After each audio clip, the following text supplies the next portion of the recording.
Pwedeng dumating ang oras ng pagkakasakit, kanino man, at dalawin ang ating tahanan ng mga mahal natin sa buhay, maging ating mga sarili. Sickness can mean crisis. It can even mean disaster in many people's lives. At yan po ang ating pag-aaral ngayon, surviving sickness. Paano ba malalampasan, matatawid, mapagtatagumpayan ang mga panahon ng pagkakasakit? Salamat o Diyos dahil kayo'y manggagamot at salamat dahil kayo'y Diyos na nagmamahal sa amin. Patuloy kami nagpapalinis sa inyo o Diyos. Nawa po ay siyasatin niyo aming puso. Alisin niyo po mga karumihan ng mga pagkukulang namin sa inyong punan. Patawarin niyo po kami sa mga kasalanan namin.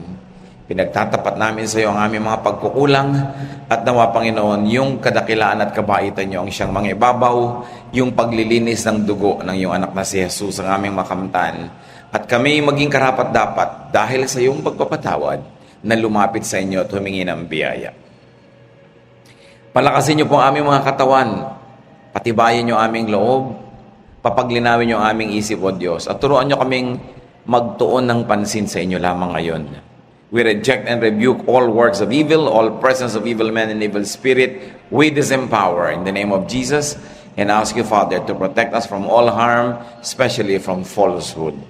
May your mercy, your truth heal us, empower us so we could be agents of healing to other people as well. Nawa Panginoon, sa aming ngayong pananahimik sa iyong harapan, sa iyong presensya, pagpalain niyo rin ang mga mahal namin sa buhay na hindi namin kasama, lalong-lalo ang mga dinaramdam.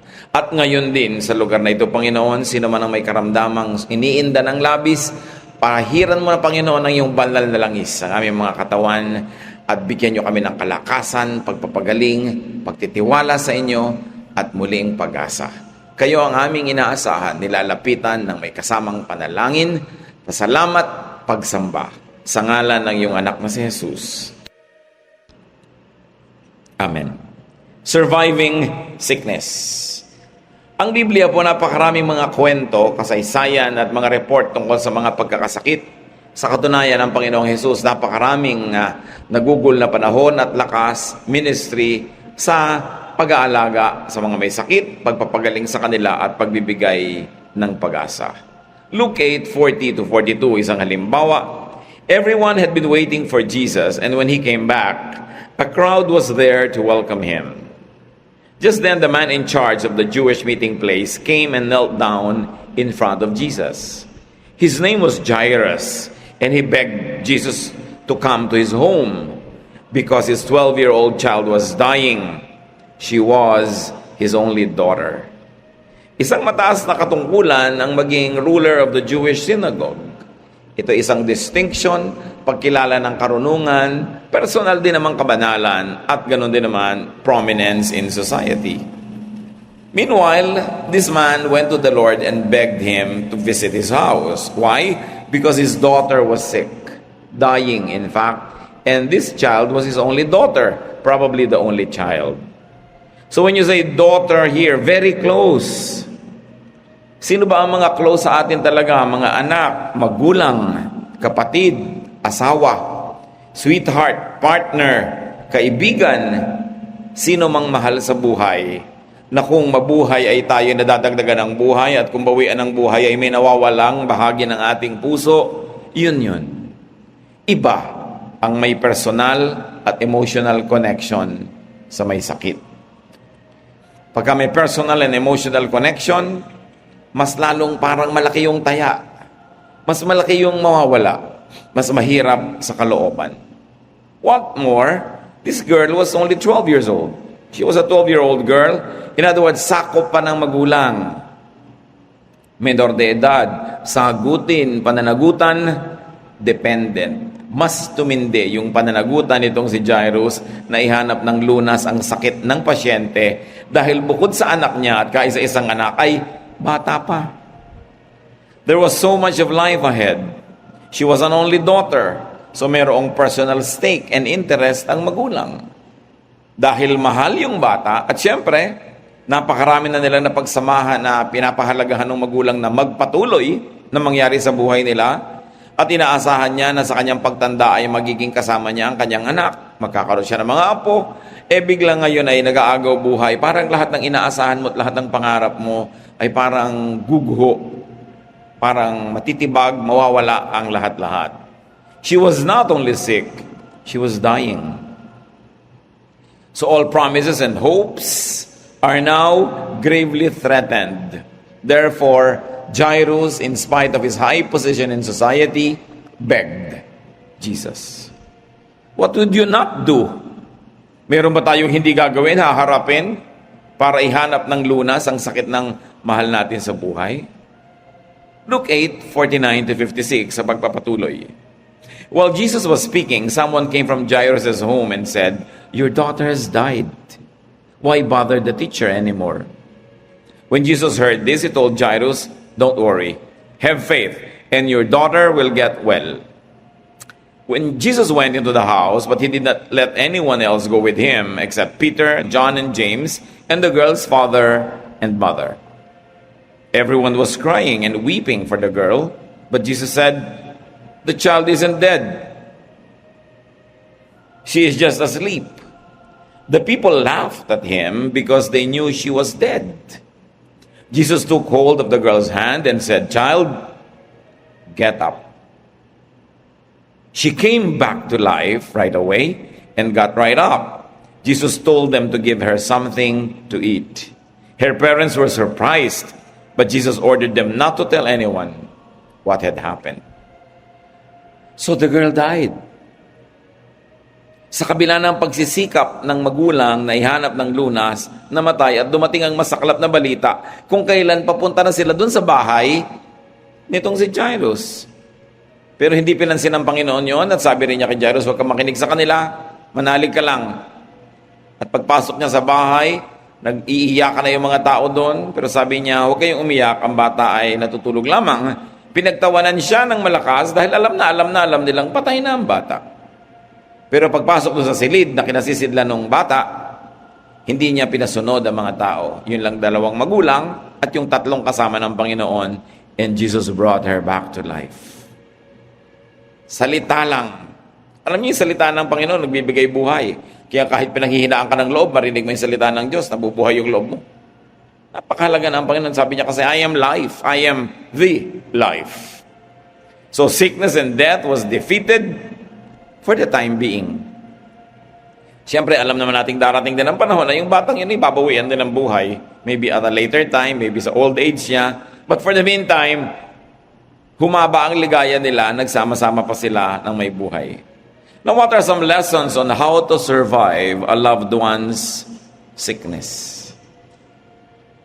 Marami siguro sa atin nakaranas na mag-alaga ng mahal sa buhay na may sakit. Meron sa atin, nag-aalaga ng sobrang karamdaman ng mahal sa buhay. Merong ang tagal-tagal ng nag-aalaga. Merong nagkandahirap-hirap na sa pag-aalaga. Iba-iba. Pero natural, inaalagaan natin ating mga mahal sa buhay. But how do you survive that difficulty? Ano ba yung mga hirap ng nag-aalaga ka ng mahal mo sa buhay na may sakit? Una, magastos. Pangalawa, magastos sa energy. Nauubos ang lakas mo, oras mo sa may sakit. Pangatlo, magastos sa emosyon. Mahirap dalhin ang damdamin, lagi kang nag-aalala. Lalo't kung ikaw ang kasama sa bahay, kada kapusin ng hininga, ikaw ang ninenervyos, kada mamutla yung pasyente, kada may problema, ninenervyos ka. Dahil ang lapit-lapit mo. How do you survive such difficulty? First of all, seek healing. Medication, restoration, and even a miracle. Tulad ng lesson natin kay Jairus. Naghanap siya ng lunas, lumapit siya sa Panginoon. Bagamat bago yun, ay mahihinuhan natin na ginawa na nila lahat, medically speaking. Dahil may kaya naman siya. Matagal na naghihigalo ang bata. Yan ang uso ng araw. So hahanap ka na ng lahat ng lunas at inihanap niya yon ngayon ng himala. Nung nag-aagaw buhay na ang bata, lumapit siya sa Panginoon. Ang kailangan na niya dito, himala. Lesson for us. Do what you can. Do what you can. Yung abot ng nakakaya. Kaya naman mabuti sa buhay, pinahahaba mo yung naaabot ng kamay mo at ng iyong paa. dinadamihan mo yung koneksyon, nagtatrabaho ka, para meron kang mga kakilala, para meron kang mga natulungan, natutulong din sa'yo, para mas dumami yung kaya mo. Kasi kung wala ka malang natulungan, sinong tutulong sa'yo? Kung wala ka malang naipundar, limited masyado ang iyong kakayanan. Kung wala kang kaalam-alam, limitado ang iyong karunungan, hindi mo alam kung ano ang gagawin sa isang may karamdaman. So pag sinabi nating, do what you can, lahat ng pwede mong gawin bago magkaroon ng pagkakasakit sa iyong pamilya, sa iyong mga circle of friends, pinapalaki mo na yung utak mo, pinapalaki mo yung mundo mo. Kung mapapalalim mo yung bulsa mo para maraming laman, ginagawa mo na ang pinakamaganda mong PR dahil sabi nga nila, weather lang yan. Darating ang panahon, baka ikaw nangangailangan. Di ba? Iba na yung may kilala kang doktor, may kilala kang therapist, may kilala kang ganito, may kilala kang ganon, kesa wala. Kaya alang-alang sa mga mahal natin sa buhay na mangangailangan ng tulong natin, sooner or later, we expand our world. We make friends with people, not only to use them, but because we are made to make friends. Kung ang mga ginagawa mo sa buhay, kaaway, kasamaan ng loob, no? Kakompetensya, mamaya pag ikaw yung may nangangailangan, may pasyente ka, titikisin nila yon. Hindi dahil galit sila sa pasyente, dahil galit sa'yo. Kaya yung mga matitinong mga magulang, mga kamag-anak, hindi nakikipag-away kahit kanino. Kasi hindi nyo alam kung ilalapit nyo ngayon ang mahal nyo sa buhay na agaw buhay doon sa taong dati inaway-away nyo. You always open doors. You always build bridges. Dahil ang pangangailangan sa tulong ng kapwa ay weather lang. Hindi ka nakakatiyak. What else do you do to survive a loved one's sickness? Do not be hindered by anything, nor discouraged by pessimists. Tingnan niyo si Jairus, sabi sa kanya ng mga kasambahay, huwag na nating abalahin ng guro. Patay na naman eh. Ayaw na nilang papuntahin ang Panginoon sa bahay nila. Maaring talagang mahiyain sila, ayaw nilang mga abala. O pwedeng hindi sila naniniwala kay Jesus, kaya sabi nila, huwag na lang nating imbitahin. Wala namang magagawa yan, patay na. Or, mataas ang kalagayan nila sa lipunan at iinsulto sila na si Jesus na galing sa mababang antas ng lipunan, tutungtong sa bahay nila, kaya huwag na lang nating pupuntahin. Pero hindi nakinig si Jairus. Kung nakinig si Jairus, hindi makakapunta ang Panginoon sa kanyang bahay, na natili na lang napatay yung kanyang anak. Kayo, kanino kayo nagpapapakinig pag meron kayong inaalagaan? Siyempre, lahat naman ng tao may hatol. Lahat ng tao may prescription. Of course, we appreciate. Yung tita mong herbalist, siyempre, puro herb ang ipagdudot-dutan yan. Di ba? Yung tito mo naman na Western medical doctor, siyempre, puro mga gamot na piniprescribe at nabibili sa butika ang sasabihin yan. Yung uncle mo naman, siyempre, yung espiritista. Mga espiritista ipapayo. Yung pinsan mong mangkukulam, kulam-kulam ang ipapayo. Kanya-kanya. Lahat yan may payo. Kaya kailangan ng tao, bago dapuan ng sakit ang sarili niya o ang mahal sa buhay, aral na. Inaalam mo na lahat ng issue, lahat ng school of thought, lahat ng approaches. Hindi puro chismis ang inaaptupag sa buhay, mga walang kapararakan. Yung inaalam mo, nagre-research ka para kung dapuan ka ng pangangailangan, may nakatanim na sa utak mong alam, hindi ka pa doon lang magsisimulang mag-research. Isang malaking issue sa buhay.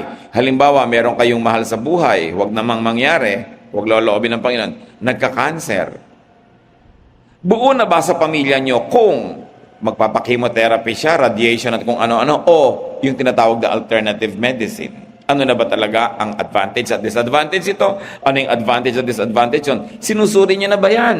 Kasi pag dumapo na yung sakit na malala, lito ka na.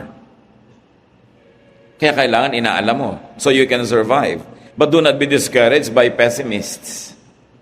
Kailangan meron kang loob at alam mo kung nasan yung sentro mo para hindi ka nahihila left and right. Katulad nito isang babaeng napakarunong, Shunammite woman. Mayaman siya, nakikita niya yung prophet, lagi nagpupunta sa kanyang baryo. Ipagpagawa nga niya ng kwarto doon sa ibabaw ng bahay niya, yung best place, yung upper room. Sabi niya, yung pupunta po kayo dito na kayo magpahinga, dito kayo kakain, lalagyan ko ng muebles yung kwarto, ituring yung inyo. Panawan nyo yung bahay, hindi bale, basta inyo to. At dahil tumira sa kanya yung prophet, ang tagal-tagal lang pala niyang hindi magkaanak, binless siya na magkaanak siya. At nagkaanak nga ang babaeng ito, pero nung lumaki-laki yung bata, biglang namatay. Namatay. Nag-complain lang na masakit ang ulo, sabi nung ama, umuwi ka sa nanay mo. Nasa bahay, dahil nasa bukid sila noon, umuwi ang bata at namatay doon. Sinabi ba ng babaeng ito sa lahat ng mga tao doong namatay ang anak niya? No. Nagbihi siya agad. Tumawag siya ng katulong, sabi niya, pupunta tayo sa prophet. Dalin mo yung buriko na sasakyan. Bilisan mo.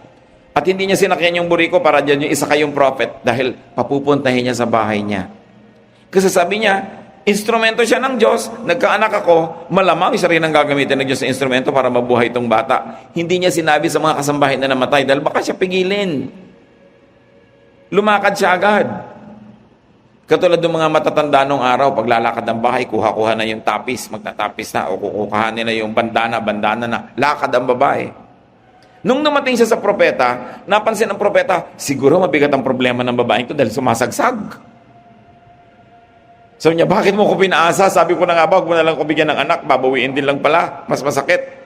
At nalaman ng prophet, namatay. Sabi ng prophet sa kanyang katulong, yung kanyang number 2 man, yung number 1 niyang katulong, ito yung tungkod ko na ginagamit ng Lord mapanghimala. Dali, itakbo mo doon sa bahay nila. Huwag kang titigil, huwag kang makikipagbatian o makipagkwentuhan kahit kanino. Dalian mo, ipatong mo doon sa bata. Pumayag ba ang babae na yung tungkod lang at katulong? No. 2 Kings 4:29-30. Gehazi, get ready and go to her house. Elisha said, take along my walking stick, and when you get there, lay it on the boy's face. Don't stop to talk to anyone, even if they try to talk to you. But the boy's mother said to Elisha, I swear by the living Lord and by your own life that I won't live without you. So Elisha got up and went with them. And to make a long story short, through his personal ministrations, the boy went back to life. Sabi ng babae, hindi ako aalis dito nang hindi kayo ang kasama ko. Matibay ang loob. Palibasat may nagawang mabuti doon sa prophet. Yun ang mabuti nung may nagagawa kang mabuti eh. Meron ka namang nahahawakan. Hindi mo naman isinusumbat. Hindi mo naman pinipilit dahil naging mabuti ka. Pero may lakas ka man lang ng loob na mag-demand. Total, may nagawa ka namang mabuti. Dahil nga, di ba, weather lang yan. Sabi niya, hindi ako titinag, hindi ako uuwi nang hindi ikaw ang kasama ko, Mr. Prophet. At dahil doon, gumaling. Gaano karaming anak ka na mamatay dahil dungo at mahiyain ang nanay. Bumubula na yung bibig, tumitirik na yung mata, nahihiya pa sabihin sa nurse. Busy yung nurse nagte-text. Hindi ko masabing na mamatay na ang anak ko. Diba? Pag mahihiyain ang magulang, lugi, talong anak. Kaya kayo, kung merong ganun mga pagkamahiyain, kapal-kapalan nyo.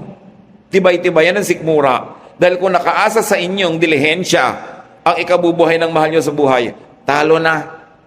Dahil dungo kayo. May duty ka na tibayan ng loob, lakasan ang boses, pero mabuti na yung may naitanim ka naman. Sabi mo, paano naman itatanim ko halimbawa sa ospital? Kaya kung mas mahal yung kwarto mo, mas demanding ka eh. Diba? Kung masyadong libre, halos naghihingalo ka na, hindi mo pa maabala yung doktor. Bagamat dapat, abalahin mo siya, duty naman niya yun eh. Pero dahil nga, hindi ka sanay, dahil wala ka namang papel sa buhay. Kaya ang isa sa mga paraan ng paghahanda sa karamdaman, yung improve mo naman ang buhay mo. Tulad ng isang beses sa probinsya, may 2 pasyente dumating sabay sa ospital. Iisa lang yung oxygen ng ospital. Kanino ibinigay sa palagay nyo? Eh, di doon sa may sinasabi sa buhay. Eh, ganun talaga eh. Bagamat hindi yun ang tama, pero mamimili rin lang yung mamimili. Siguro, ninang niya sa kasal. Siguro, naregaluhan siya ng electric fan. Siguro, nautangan niya minsan. Eh, yung isa hindi naman niya kilala. Doon inilagay. Ang totoo lang, namatay yung isang pasyente. Malungkot. Kaya ikaw na may tungkulin, isang magulang, lagyan mo naman ng kabuluhan yung buhay mo, dagdagan mo. Para may bargaining power ka sa oras ng kagipitan. How do you survive a loved one's sickness? Ilaban ang pasyente. Get the best. Kaya pag dumadalaw ako sa mga may sakit, tinatanong ko, laban ba to? Mukhang hindi nyo nilalaban. Lalo't maraming anak, naghihili-hilian kung sino ang gagastos. No? Dapat pag may pasyente, ilaban yan. Sa kanilang pag-usapan yung maggastos. Do your best and extract the best from others. Katulad lang nung araw, nung maliit itong anak ko, dadalhin mo sa ospital para magswero. Nakakapitong sundot na yung nurse. Ngangangawa na ang bata. Sabi ko, teka. Tigilan mo ang anak ko. Ikaw ba sharpshooter dito? Pagka hindi sumagot, ibig sabihin hindi siya. Pero pag subukan po natin, ibig sabihin siya yun. Sabi ko, please, no offense, pero tigilan mo siya. Call somebody better. Nakakanda si iyahi pala ho na magulang kayo, alam niyo yun, kung pwedeng sa akin mo na lang ito rock. Di ba? Kung mahihiyain ka, wala, butas-butas na parang ginanchilyo na yung anak mo, nahihiya ka pa. Extract the best from others. But it's always best when you can to earn and save money. Siyempre, iba naman yung tingin sa may pambayad. Sa tama at sa hindi, yun ang kalakaran ng mundo. Kaya ang tao dapat may isinisave kahit paano, pang down naman lang sa ospital. Hindi gagastusin mo sa debu, gagastusin mo sa ganito, sa gano'n. May itatabi ka kahit paano para pag may itakbo ka sa ospital, may pang down ka. Maintindi ka. And if you can, get an insurance. Pag-aralan nyo lang, huwag yung 1, 2, 3. Dahil meron talaga namang mga tumatakbo. Diba? And very importantly, may pera ka't hindi, plant goodwill. Makisama. Makisalamuha, makipagsangkutan sa mga tao. We all need help. Habang ikay malakas, meron kang maitutulong, ibigay mo lahat. At idalangin mong hindi ka mangailangan ng tulong kailanman, di tumulong ka. Pero kung dumating yung pangangailangan, para kayong babae, hindi po ako alis ang hindi kayong kasama ko. Meron ka malang kinakapitan kahit paano. Mahalaga. Pag may goodwill ka, panalo ang patient mo. Kaya ikaw yung bantay sa ospital, wala ka man lang ka PR, talo ang patient mo. Ikaw yung bantay sa ospital, darating ka, meron ka man lang dalang siopaw sa mga nurses. Naku, siguradong intinding-intindi ang pasyente mo. Siyempre, iba na yung may konting padulas. May dala kang tsokolate sa nurse, may dala kang ganito, may dala kang ganun. Iba yun. Kasi siyempre, tao ay tao. Di naman masama yun, di mo naman siya kinokorrupt. Kaya yung mga hindi marunong man lang manggano, manghimas ng mga may kapangyarihan para tumulong, nalulugi. Don't be shy. Isang napakalaking kapintasan niya maging mahiyain in times of emergency. Hindi pwede. Kaya mag-practice na kayo sa maliliit na bagay pa lang para pag dumating malaking bagay, sanay ka na. Seek help and prayer from many people. Iba yung may katuwang. Kaya nga masarap ngayon, may mga Facebook, may mga text, may mga Twitter, may kung ano-ano. Pwede mong hinga ng panalangin ang maraming mong mga kaibigan. Yun naman kung may kaibigan ka kasi. Kaya alam nyo mga kapatid, panalo ang merong church. Yung member ka na isang church, lalo active ka doon, involved ka sa mga tao, panalo talaga. Madalas naaabala ka. Pero naaabala ka lang naman dahil kaya mo naman, hindi ka naman siguro paaabala kung ikaw mismo naghihingalo, di ba? Naaabala ka dahil kaya mo. Sa panahon ngayon na kailangan mo mang abala, andyan lahat ang mga tao. Moral support, financial support pa, at technical support pa dahil may mga kapatiran ng mga nurse, doktor, administrator, kilala nito, kilala nun. Hindi ko sinasabing mag-church kayo para mahut-hut nyo ang mga koneksyon. Pero ang sinasabi ko talagang iba yung may kapatiran, panalo kayo talaga. So huwag kayong basta attend lang ng attend, come and go, make relationships. Lalo, kung kayo yung mga magulang na may mga alagang mga anak, may pananagutan kayo kung kani-kanino, hindi nyo naman kaya mag-isa, expand your social network and connections. Philippians 2:25-28, Paul writes here, Epaphroditus is worried because you heard he was sick. In fact, he was very sick and almost died. But God was kind to him and also to me. and He kept me from being burdened down with sorrow.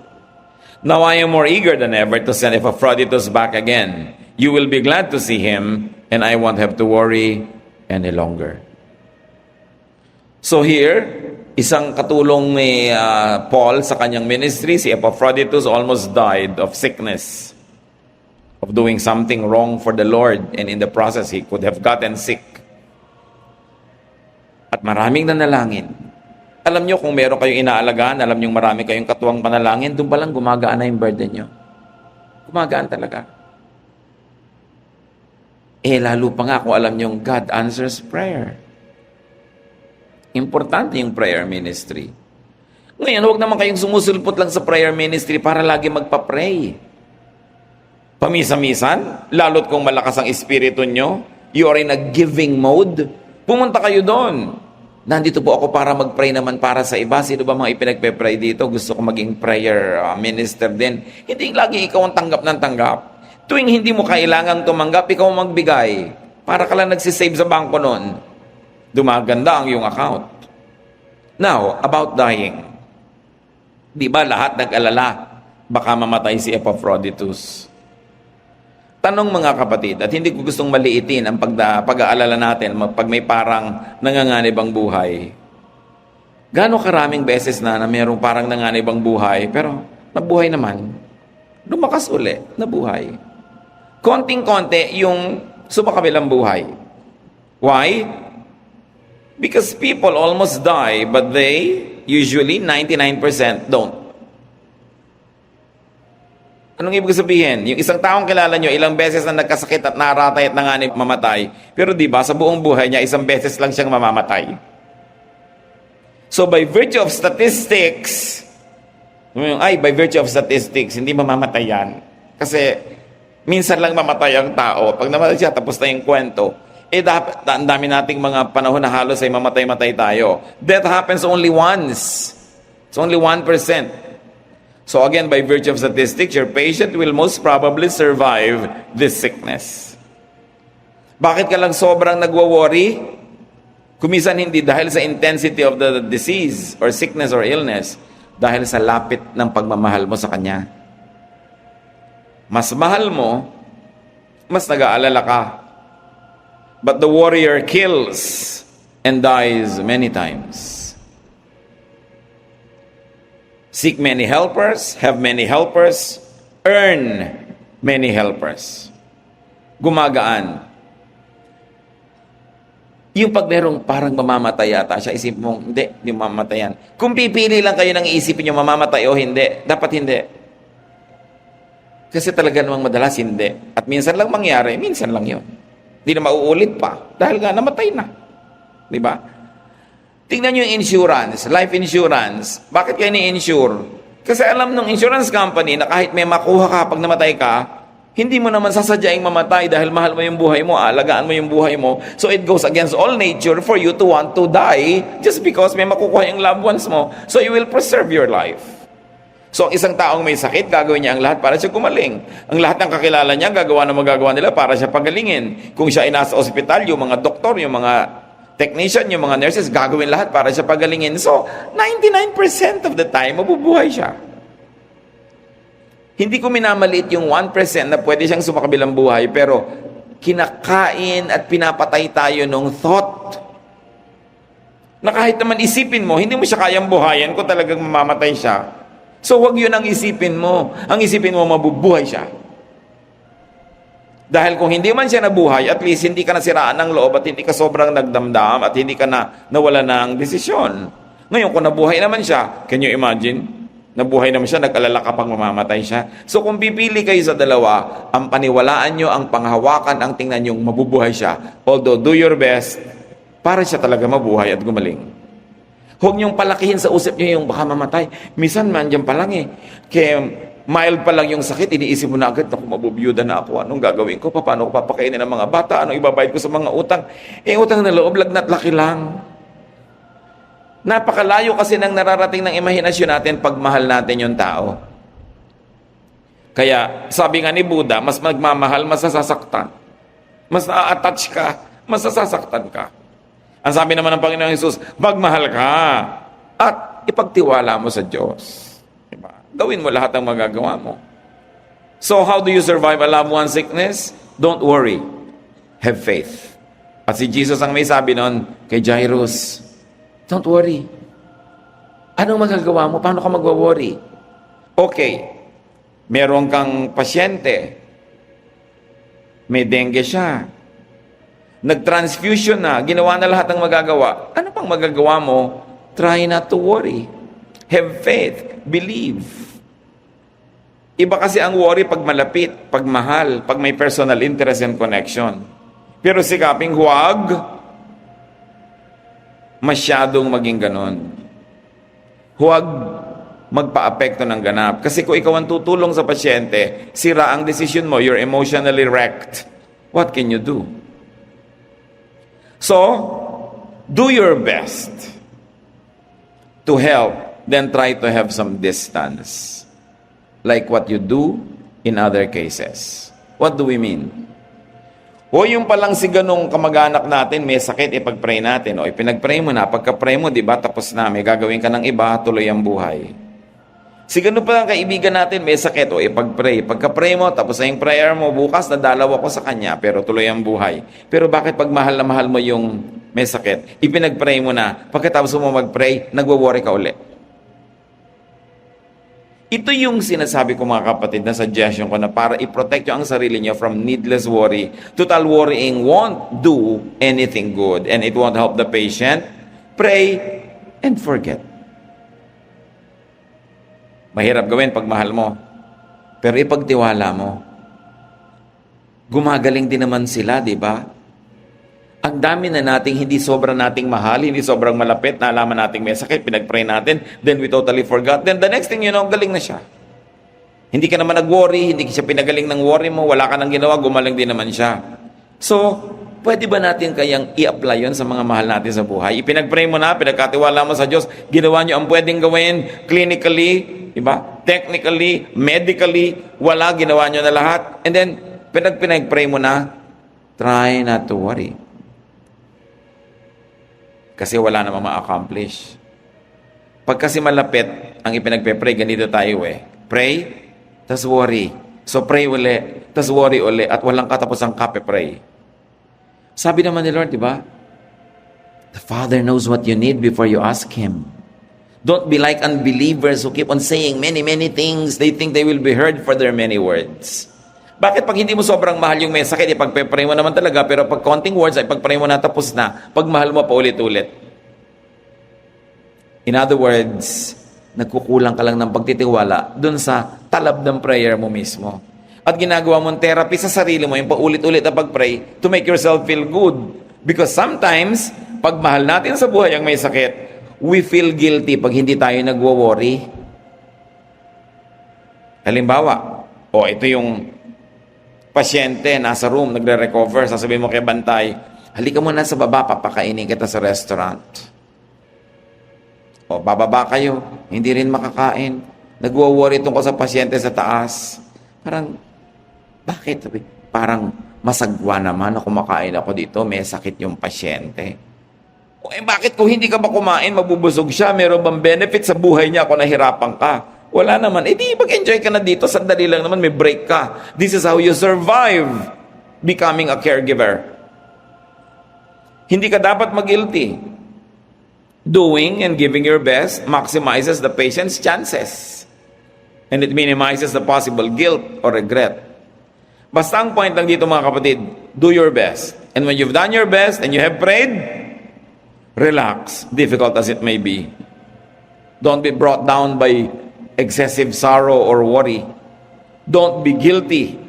If you won't worry, just do your best. Kaya kailangan, when you have done and given your best, you are allowed to relax, to survive the difficult moment. Hindi natin inilalayo ang sarili natin, hindi tayo nagtatakasa sa may sakit. Pero mga kapatid, tandaan nyo to, siya ang may sakit, hindi kayo. Siya ang hindi makakain ng solid dahil may nakakabit na mga tubo, pero kayo pwede. Bakit pati kayo walang gana? Kailangang i-reverse mo yon dahil kailangan niya ang lakas mo. Eh kung 3 buwan ka na nagbabantay sa ospital, manong may nagyaya sa'yo, mag-malling naman tayo, mag-spa, magpamasahe tayo, sumama ka. Dahil kailangan mo ring ma-relax, kailangan mong makarecover ng yung strength, ma-refresh. Dahil tao ka rin, meron ka ring health na aalagaan, at saka hindi naman ikaw yung may sakit. Don't behave like ikaw yung may sakit. And don't be guilty if you behave well. And if you behave normally. Kasi duty mo sa may sakit na palakasin ang sarili mo para lalo kang maging kapaki-pakinabang sa Kanya. Iniisip kasi natin, laging damay hindi naman nakakakain yung mahal ko sa buhay, hindi na rin ako kakain. Hindi siya makatulog, hindi rin ako matutulog. Eh, anong maitutulog mo sa Kanya kung puyat ka? Anong maitutulog mo sa Kanya kung nagkasakit ka na rin? Kaya mahalaga yung meron kang wide circle of friends na kahit nagbabantay ka, pwede ka rin magkaroon ng break dahil merong re-relyebo sa'yo, may magbabantay para makauwi ka naman, makapaligo, makapagpamanicure, kung yun ang magbibigay ng relaxation sa'yo. Don't feel guilty about that. Don't kill yourself only because you're taking care of someone you love who is sick. Make sacrifices that will only be credited to the welfare of the patient. But if your sacrifice will have no credit and bearing on the patient, don't sacrifice. Nobody is asking you to sacrifice, not even God. Now, how do you survive your personal sickness kung ikaw naman yung may sakit? Merong isang babaeng ganyan, 12 taon nagdusa. Siya pa rin ang gumagawa ng paraan sa buhay niya. Mark 5:25-30. In the crowd was a woman who had been bleeding for 12 years. She had gone to many doctors and they had not done anything except cause her a lot of pain. She had paid them all the money she had, but instead of getting better, she only got worse. The woman had heard about Jesus, so she came up behind him in the crowd and barely touched his clothes. I will get well. No? She said to herself, if I can just touch his clothes, I will get well. As soon as she touched them, her bleeding stopped, and she knew she was well. Yung babaeng dinudugo ng 12 taon, may nagtanong sa akin bata, paano pa po siya nabuhay? 12 taon na pala siyang dinudugo. Anak, patak-patak lang yon, hindi naman agos. No? Kaya pa niyang mabuhay ng 12 taon. No? So anong kanyang ginawa? Una, nagpunta siya kung kani-kanino manggagamot. Pero lumala lang at naubos pa pera niya. But anyway, seek practical and medical healing. That's what she tried. Like for other people's sickness, earn and save money. If you can, get an insurance and plant goodwill. Because we will all need help. It's only a matter of time. Isa yung paraan how to survive your own personal sickness. And then seek miraculous healing. At yan ang ginawa niya sa Panginoon. Humingi siya ng kagalingan, bagamat hindi nagpaalam. Sa pananalig, gumaling. Alam niyo yung pananalig, sabi ng Panginoon, pagtingin sa Kanya, sa palagay niyo ba, nagpapagaling yung paghipo ng damit? Gumaling siya dahil hinipo niya. Yung humipo ka ng laylaya na ganon. Sabi ng Panginoon sa kanya, your faith has healed you. Hindi naman sinabi ni Lord na yung hemline ko has healed you. And the Lord did not even say, I healed you. Sabi niya, your faith has healed you. Naniniwala ka di gumaling ka. Eto ngayon, anong ibig ko sabihin mga kapatid? Kung naniniwala ang inyong tiya na pag naghiwa siya ng kalamansi at pinahamugan niya, at itinali niya sa leeg niya at pampanyong ganon, gagaling yung ubo niya. Huwag kayong mangontra, hayaan niyo siya dahil pag naniniwala siya, gagaling siya. Kasi nagpapagaling ang pananalig. Ngayon, sisirain niyo yung loob ng tiya niyo dahil modern kayo na kung ano-ano. Wala naman kayong ipapalit na pwede niyang paniwalaan. Di mula sa paniniwala sa kalamansi, tinanggal niyo, wala naman kayong ipinalit na papaniwalaan. Kawawa naman siya, wala siyang mapaniwalaan ni ano. Naintindihan niyo ba ako?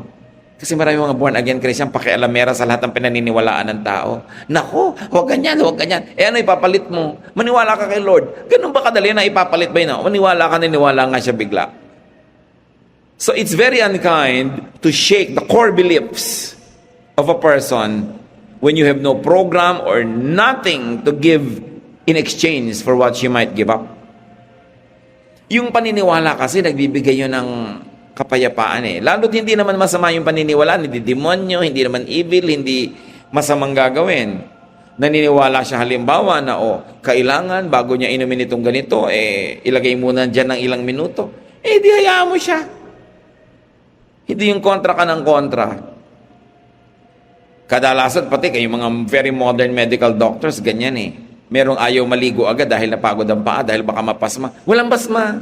Tapos binagad ng doktor. Paano kung meron pala? Ano bang nalugi sa akin na hindi ko to hugasan agad, no? Ba't mo kinukontra yung paniniwala ko? Hindi ka naman mapapahamak, hindi ako mapapahamak. Ba't mo ko kailangang kontrahin yun? Paano kung matapos pag-aralan, meron pala? Di ba ganyan yan? Sasabihin ng iba nag-aral, masama ang kape sa kalusugan. Biglang merong, mabuti ang kape sa kalusugan. Merong, masama ang red wine sa ganito. Mabuti. Yung sino na ba paniniwalaan mo? Dahil yung mga eksperimento, knowledge is dynamic and science is dynamic. What is knowledge now will probably be challenged 10 years from now.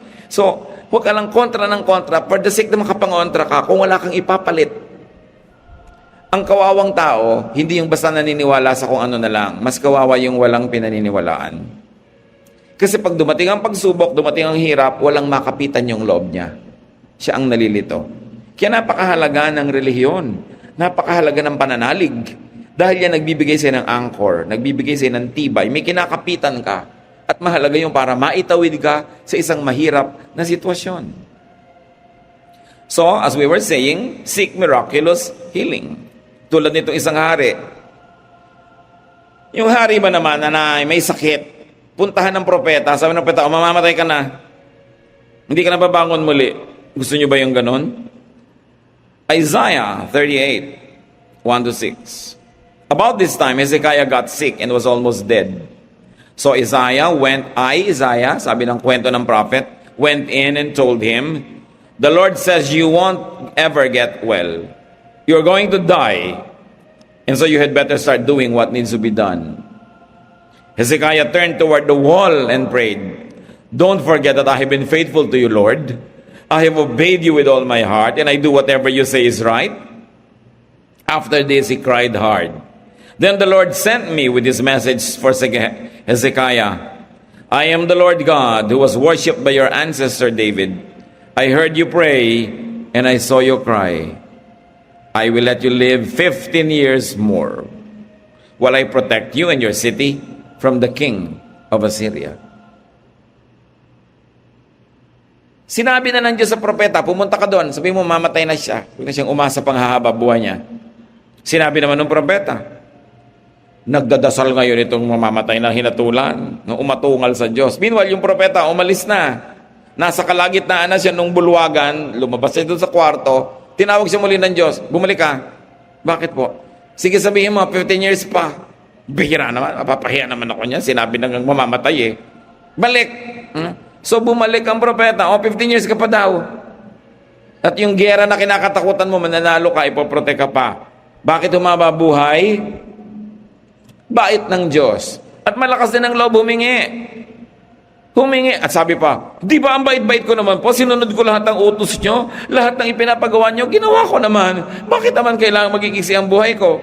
Sige, 15 years. Kung hihingi naman kayo sa Diyos ng extension, meron naman kayong masabing, di ba Lord, sumunod naman ako, mabait naman ako, kaysa wala naman kayong masabi man lang. Di ba? Yan ang sinasabi kong maganda yung nagtatanim ka eh. Hindi mo alam kung kailan mo dapat bunutin yung itinanim mo. Mabuti yung lingkod ka ng lingkod sa Diyos. Tapos biglang sabi ng Diyos, oy, mawawalan ka na ng pag-asang mag-asawa. Sabi, hindi po ba ang sipag-sipag kong kumanta sa choir? Sige, baka meron pa, pero yung hindi lang yung gusto mo, dapat gusto ka rin niya, ha? Kung ikaw lang ang may gusto, magtigil ka. Dapat mutual. So, meron ka man lang sabihin sa Diyos, ito, hinabaan. Sinasabi nila, God doesn't change His mind. Nadaan sa dasal. Kahit taningan kayo ng doktor, taningan ng mahal nyo sa buhay, umasa kayo, magdasal kayo, huwag kayong mawalang pag-asa. Ang Diyos na nga nagtaning, binawi pa eh. Sabihin sa doktor, 6 months ka na lang, diba? Lumayas ka sa harap ko, doktor, with due respect. Diba? Gusto ko pa mabuhay. Ngayon, kung after 6 months, namatay ka rin, Yung namang 6 months in quality kasi umaasa ka. Kesa yung hindi ka umaasa, 6 months sa puro pighati ang dinanas mo sa buhay. Huwag kayong magpapahina ng loob sa mga tao na wala nang pag-asa yan.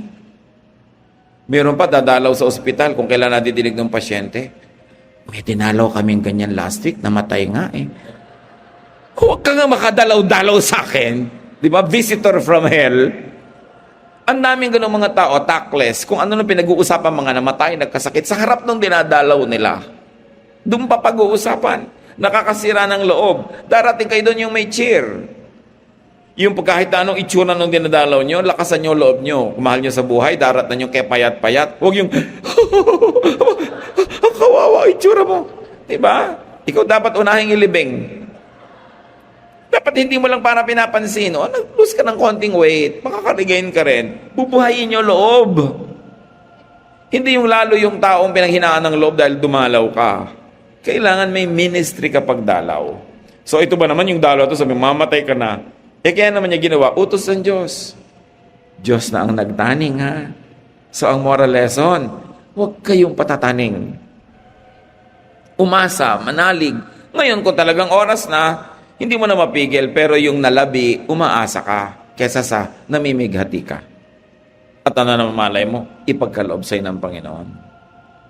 So seek God's favor. Seek God's reward. Therefore, magtanim. Kung kayo ang may sakit, mga kapatid, how do you survive it? Distract, amuse, preoccupy yourself with positive things. Ikaw ang may sakit, duty mong pasayahin ang sarili mo. Hindi yung pinapasaya ka na ng iba, pinapahirap mo pa sa kanilang pasayahin ka. Yung pinapakain ka, sabi mo pa, ayoko kumain. Kung sabi sa'yo, di wag. Sinusubuan ka, tinatabig-tabig mo, magdadabog-dabog ka pa. Buti nga may sumusubo sa'yo. Kung kayo po ang may sakit, mga kapatid, tulungan nyo naman yung nag-aalaga sa inyo. Huwag nyo pahirapan. Buuin nyo yung loob nyo. Yung gusto kayo mag-therapy, tatatlong hakbang pa lang, gusto mo nang umayaw. Bakit? Kanino bang tuhod ang lalakas pagka nagsikap ka? Di ba sa'yo? Kailangan ilaban mo yan.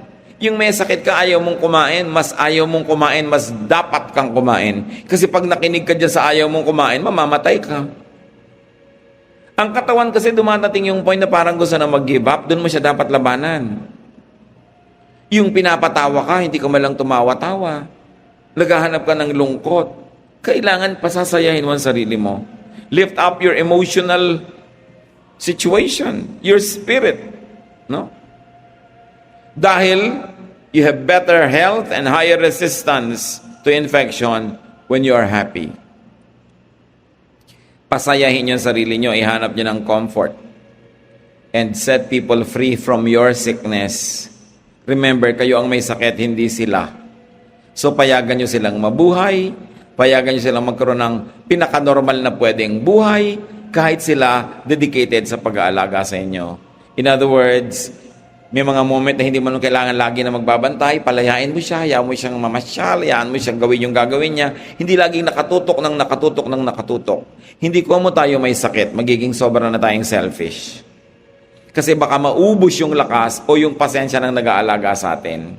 Aalagaan nyo rin yung nag-aalaga sa inyo. Dahil ang tao namang may sakit, hindi naman 24 hours a day miserable feeling. Sometimes meron din siyang good feeling. Pwede ikaw yung magkwento, ikaw yung magpasaya ng bantay mo, hindi laging ikaw at ikaw at ikaw ang aalagaan.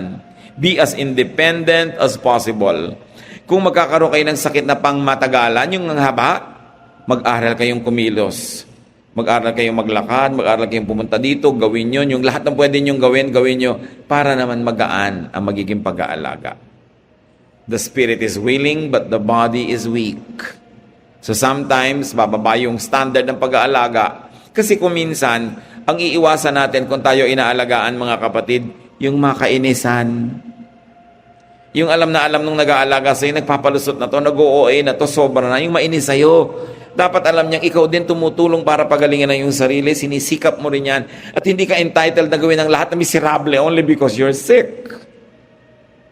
Although, syempre, gusto nang nagmamahal sa'yo na alagaan ka talaga, pero kailangan turuan mo yung sarili na maging minimum yung Hirap ng nag-aalaga. Habang kaya mo, kung talagang hindi mo kaya, kailangan mo subuan, kailangan mong buhatin, do it. Pero may mga moment na pwedeng ikaw, ipakita mong nagsisikap ka rin para ganahan ang nag-aalaga sa'yo. Kailangan miniministeran mo rin siya. Be as cheerful, be as light-spirited as possible, and be as cooperative as needed. Pag saying, oy, oras nang uminom ng gamot, ayokong bumangon.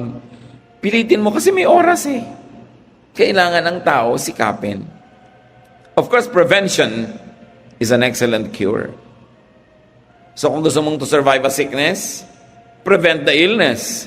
Be as healthy as possible and seek wellness doctors before you get sick.